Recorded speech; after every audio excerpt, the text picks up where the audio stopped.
durant cette période aussi, il a bien voulu nous faire savoir que les formations, en tout cas le budget formation des ADS, 80% le concernant sera dévoué aux travailleurs de l'aéroport de Saint-Louis. Que dire par rapport à une telle situation? Sinon, dire que ce projet est venu à son heure. Parce qu'on n'attendait que ça. Toutes nos assurances aujourd'hui nous donnent l'espoir qu'au retour ou à la réouverture de cet aéroport, il connaîtra le même sort que l'aéroport de Diass qui, dès sa première année, a connu 11% de croissance.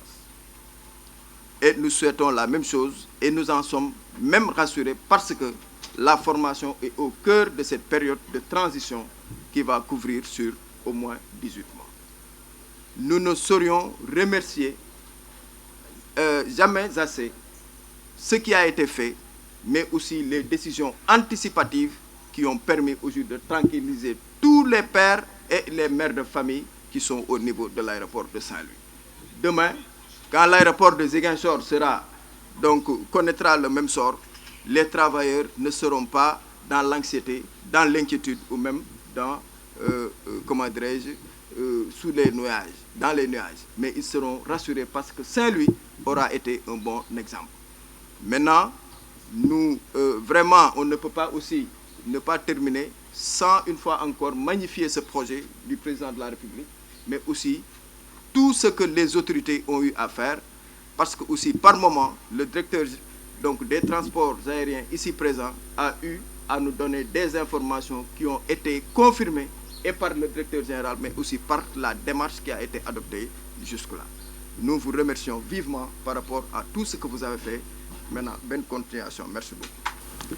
C'est un grand plaisir de m'adresser à vous, mais un plaisir en même temps empreint d'une grande satisfaction de voir l'aboutissement de ce grand projet de reconstruction de nos aéroports régionaux qui seront repensés et reconstruits dans le cadre du programme de reconstruction des aéroports régionaux, plus communément appelé PRAS.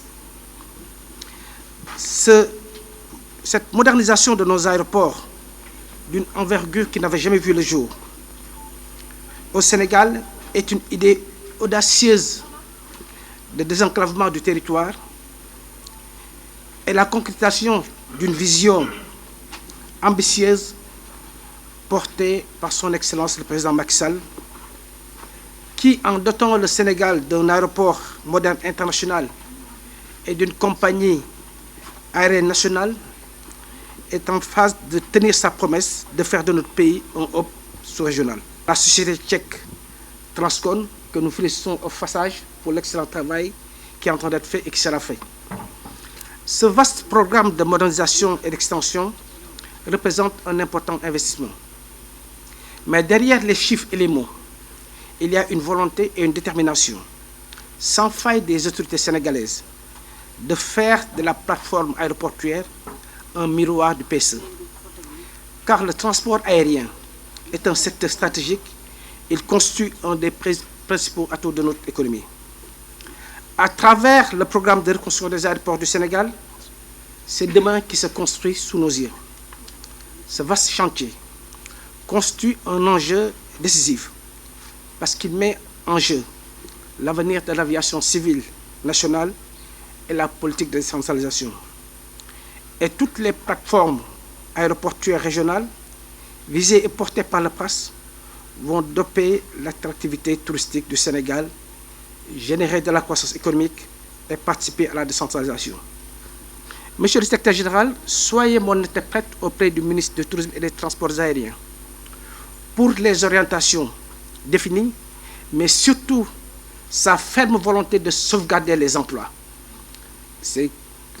Le secrétaire général l'a dit, je tenais quand même à rassurer l'ensemble des agents qui officient à Saint-Louis que leurs emplois ne sont pas menacés.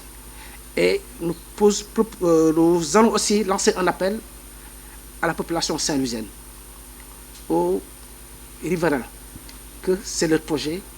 Et demain, tout se fera en partenariat avec les populations environnantes. Donc ça, c'était pour vous rassurer.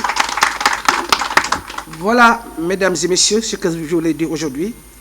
Et je ne voudrais pas terminer, monsieur l'ambassadeur, sans saluer l'excellence des rapports entre la République tchèque et le Sénégal.